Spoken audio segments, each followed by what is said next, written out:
This is not a video to make fun of Christians or Christianity or to, this is my personal journey. I was going to Wednesday Bible study, Friday youth night, and Sunday church. So I was going to church 3 days a week, very active in the Christian community. I would say I was 14 years old. This is when the major shift happened in my life. What happened is I was at the Wednesday Bible study, and there was this guy. He was he wasn't the preacher. He was like the youth Bible teacher, right?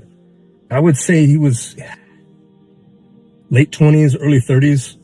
I was 14. So we're reading through the Bible. That's what we have, what we call, free time, where we read the Bible and ask questions at the end of the reading. And then we get into the group reading. So I start reading the Bible, and boom, it was from Allah subhanahu wa ta'ala that I found a contradiction. I found two contradictions. And so I'm reading I read this verse and I say, okay. And I turn the page, I keep on reading, and then, wait a minute, same story, different numbers, same person, different story.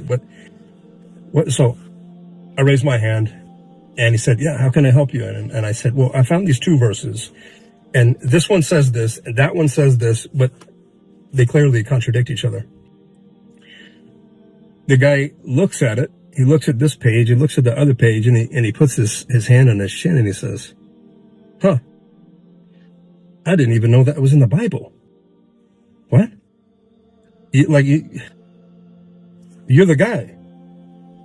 You're the Bible teacher. You're the leader of this whole thing. One, you didn't know that was in the Bible. And two, you didn't know there was contradictions in the Bible. And I kind of looked at him like what? It's like, you're driving in the car with a guy, he's holding the steering wheel, and you say, how do you drive? And the guy says, I don't know how to drive. I don't know. It's scary, right? When somebody is supposed to be teaching you the Bible and he doesn't know that there's a contradiction. So I'm like, okay, so what do we do? How do we rectify this? What am I supposed to do? I need answers. The guy tells me, well, in this case, you just gotta have faith. And that's when I checked out. Spiritually, I just said, the Bible can't even defend itself. But you want me to show up here every Wednesday and talk about something that I should just have faith in. Okay, so why do I even show up? I can have faith without even reading the Bible, right? So from that point, 14 years old, I still go to Bible study on Wednesdays. I still go to Friday youth night. I still go to Sunday church, but there's nothing here. Gone. It's gone completely, right? So my life was football, surfing, girls, high school, normal American kid. I could care less about religion at this point. I start to do my own thing. I get in trouble. I get around the wrong crowd. I start smoking weed and drinking and stuff like that. And I just have no moral compass in life. Zero. And so I thought the best way to remedy that is to go into the military. So I joined the military. Long story short, I do my time in the Army. I get out. I'm not going to say that joining the military really was bad for me, because I learned a lot. I learned a lot about responsibility and accountability. I learned about how to be a man and step up and serve and be humble. But it did nothing for my spirituality. Zero, nothing. So fast forward, after I get out of the military, what happens? Same thing. I get around the wrong crowd, go back to drinking, smoking weed, and it was even worse. I had no feeling about anything. I was going through women left and right. I was smoking weed. I was drinking. I was just being careless. And I had a job. I had a place. I was okay. But there was nothing there spiritually. I pulled an armed robbery. I actually pulled an armed robbery. I didn't need the money. It was for the thrill. I was bored with my life. I didn't care anymore. I didn't care. So I went to prison. Before that, I've never been arrested. I'd never done a crime. I've never did it 1 hour in jail. Never. But here I was. And I got sent away to prison, to a maximum security prison in Walla Walla. It's called Walla Walla State Penitentiary, WSP. And I went through a shock. A person that's never been to jail before, it's like, wow, not only did I go to jail, you know, somebody might do something stupid, get in a fight and do a day in jail or something. Okay, now I'm in the big house. I'm in prison. I'm in there with killers, thieves, drug dealers, organized crime guys, just crazy, gang members, white supremacists, you name it, Mexican mafia, everything. So prison is different than prison life and rules. The convict code is way different than anything on the outside. Everything is race segregated. You go with your race. You eat with, if you're white, you eat with the white people. You go to the white part of the yard. If you're black, you eat over on the black section. You go to the black side. That's just how it is. So fast forward. There's not a moment for you to relax in prison. It's this aggression and tension that you can see, hear, feel every single moment. Prison is exhausting, mentally and emotionally, completely exhausting. You got to be on guard every single second. And even when you're in your cell with the gate, you know, you don't know what's on the mind of your cellmate. Could get a bad letter, bad news. The guy's in there for life. He doesn't care. He's got 12 years to do. And, you know, it's a terrible place to be. Anyway, when people are in prison, like I said, they go to the white. If you're white, you go with the white people. If you're black, you go to the black section. If you're a Hispanic, you go with the Hispanic section. The thing is, I never agreed with any of that because I had never been like with white supremacist people. Like I never even had a friend that was a white supremacist ever. So what I did, I just did the Sigma male thing. You know, I was, asserted myself as a dominant male in the prison. So I'm doing my thing. I'm just running, I'm going around the track. And I see this guy across the track. Turkish guy named Omar. I didn't know him though. I'm just telling you now. The guy had a mustache like this, like what they call it, handlebars, and went down all the way. No beard, no hair. He shaved his head bald. 5 black guys behind him. He cuts the track in half, and he's headed straight for me. I'm like, oh, here we go. Did the whole 3 times, but this looks serious. These guys look like they're about to roll me up, like they're coming for business. So he cuts the track. He's running. He's coming straight for me. I stop, and I prepare myself. I'm kind of sizing them up as they're walking to me. I'm going to catch one of them or 2 of them. I'm here for a short time, but for sure, I'm not going to die. No, I'm going to give them a hell of a fight. So they get about 6 feet from me, and I'm like, okay. And Omar says, oh, no. No, we didn't come for that. Whoa, okay. Okay, I can see how it looks. No. I just wanted to talk to you, man. And I was like, talk to me about what? Why does it take 6 people to talk to me? He said, oh man, my bad. That looked wrong. And I understand. Can I just speak with you for about 10 minutes? And I said, well, yeah, as long as it's just you, sure. Cool. So we start to walk the track, and he asked me, what do you know about Islam? And being raised upper class, having everything that I ever wanted in life, kind of sheltered in my own white Christian type of world, I said, nothing. Absolutely nothing. I know nothing about Islam. Nothing. So subhanAllah, when Allah subhanahu wa ta'ala wants to guide somebody, He does it in this amazing, amazing way. that is almost exactly for or designed for that particular person. I had always been a person that wondered about the universe. I've always been a person that loves nature, the creation of Allah subhanahu wa ta'ala, before Islam. And so he would say things like, look at how Allah subhanahu wa ta'ala put the sun away out of the expanding universe. As Allah subhanahu wa ta'ala says, we created the universe, and it is expanding and expanding, and it expands. And Omar would say, look at how Allah subhanahu wa ta'ala put the sun 93 million miles away from Earth, and the moon 220,000 odd miles away from Earth. But out of the vastness of the universe, Allah sometimes puts them together for eclipse. And I was just like, whoa, that's deep. And so he had my attention, and he saw that he had my attention. So he always used to talk about nature and the mercy of Allah subhanahu wa ta'ala, talking about Surah Ar-Rahman and other surahs. So fast forward, him and I would always come out, and he would be the first person that I would look for. And we would talk the entire time. We would walk and talk. And it was always about Islam, always about Islam.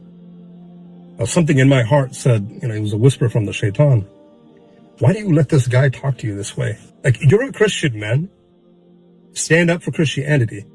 He's making a lot of sense, but surely you can poke some holes in his argument. Long story short, I couldn't. And I consider myself versed on Christianity and the Bible. But everything that I tried to argue, he would dead it immediately, with proof from the Bible and the Quran. So weeks went by. He said to me, he gifted me a Quran. He said, take care of this Quran. This is a gift don't let anybody touch it. This is for you to read. And I said, thanks, man. I appreciate it. I went into the back, and I went to the back of the Quran, and I looked up names: Jesus, Moses, Abraham, Mary, Job. And I was, just going through, and the thing that I noticed was these stories are all the same in the Bible. Like, same version, same events, same people, to the T. And I said, and I got discouraged. I remember getting discouraged and saying, oh man, if it's like the Bible, it's going to have, it's going to have, what was it called? What did I just say? I lost the word. Contradictory verses. There it is. It's going to have contradictions in it. So I was like, and anyway, I talked to Omar about it, and he explained how the Quran was revealed, and it was still preserved in his language. It was memorized and everything, by millions of people.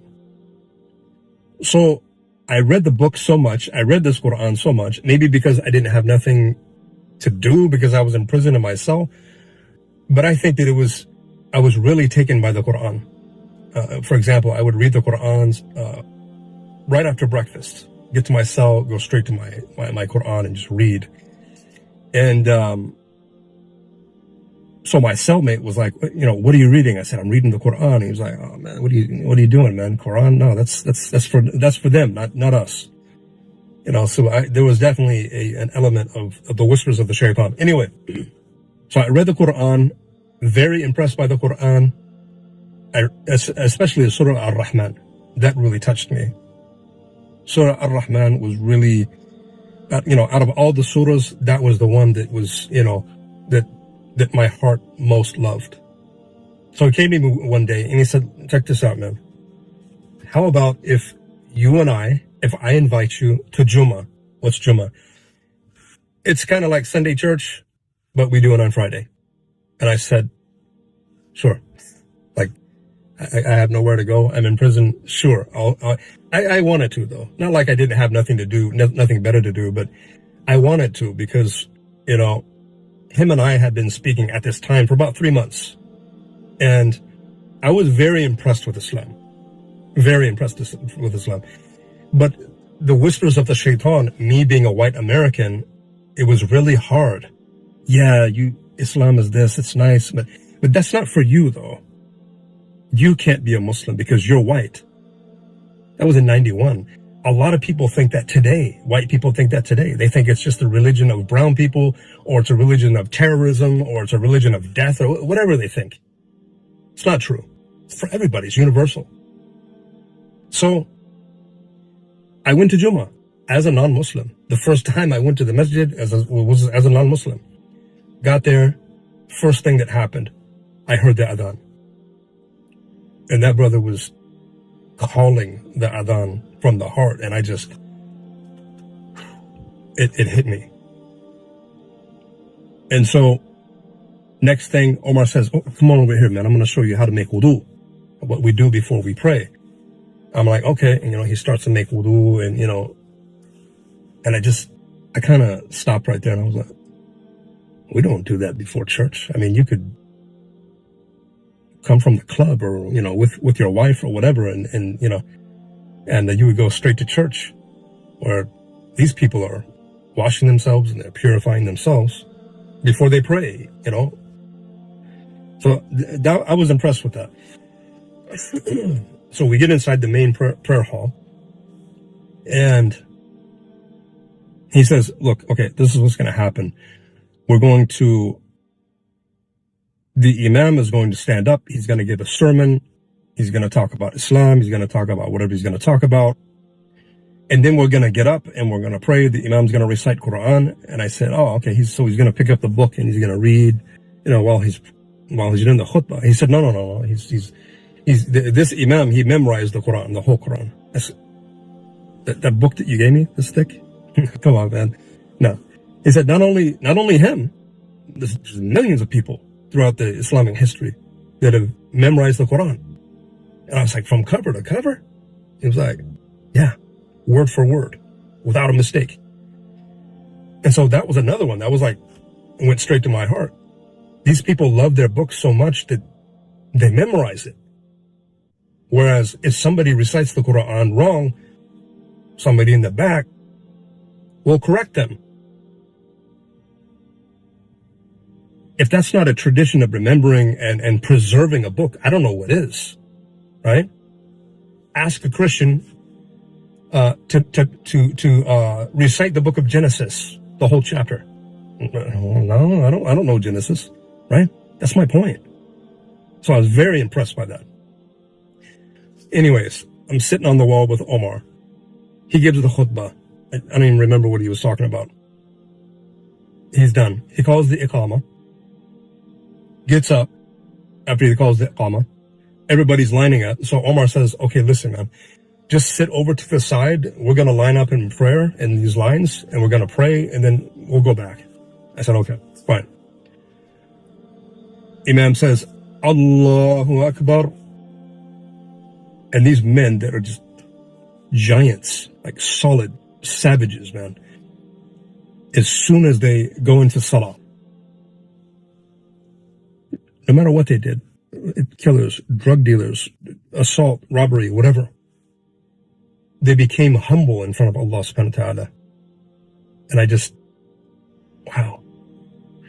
And so although Omar told me to sit on the wall, no, I'm not going to sit on the wall. I came to Jummah for a purpose. I want the whole experience. I want to see everything. So what I did is I got up while they were praying, and I went to the first row, and I did this. I went to the first row on the side, and I just want to look at them. And I was like to myself, wow, man, these people are focused. Like, nothing else matters right now. Nothing. They are focused. They are praying. And the way the imam was his tilawa, the way he was reciting the Quran, I was just like, man, just one thing after the other, one thing after the adhan, calling the prayer, the way he recited the Quran, the humbleness inside of the prayer. It amazed me. But if anybody were to ask me, Ali, what did it for you? What was the one thing which you were Allah subhanahu wa ta'ala opened your heart to Islam. And I'll tell you this honestly. When I saw these believers, these Muslim brothers in the prison, when they all went down in unison, all together, in sujood, that was it. That was it. I saw that and literally my jaw was, whoa. Again, the wudu, reciting the Quran, calling each other, the adhan, to prayer, being humble.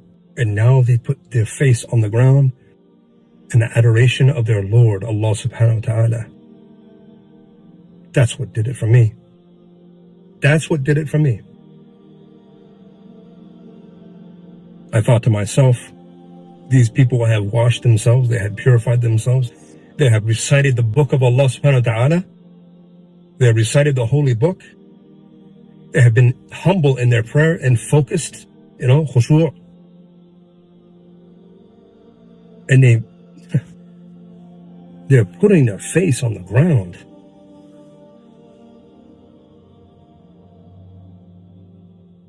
And that was it for me.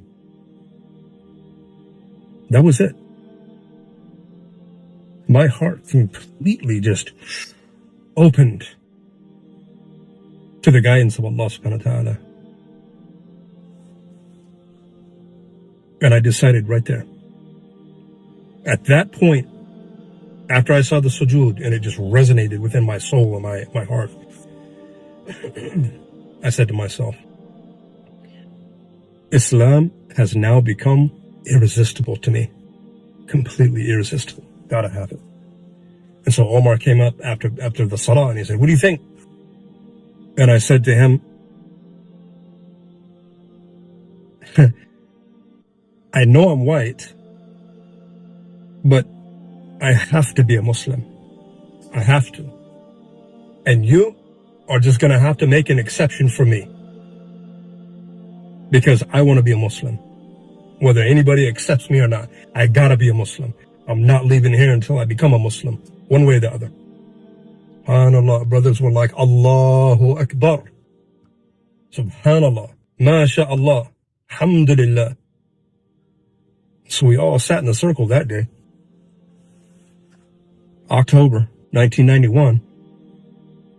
And I pronounced the Shahada. Ashhadu an la ilaha illallah wahdahu la sharika lah wa ashhadu anna Muhammadan abduhu wa rasuluh.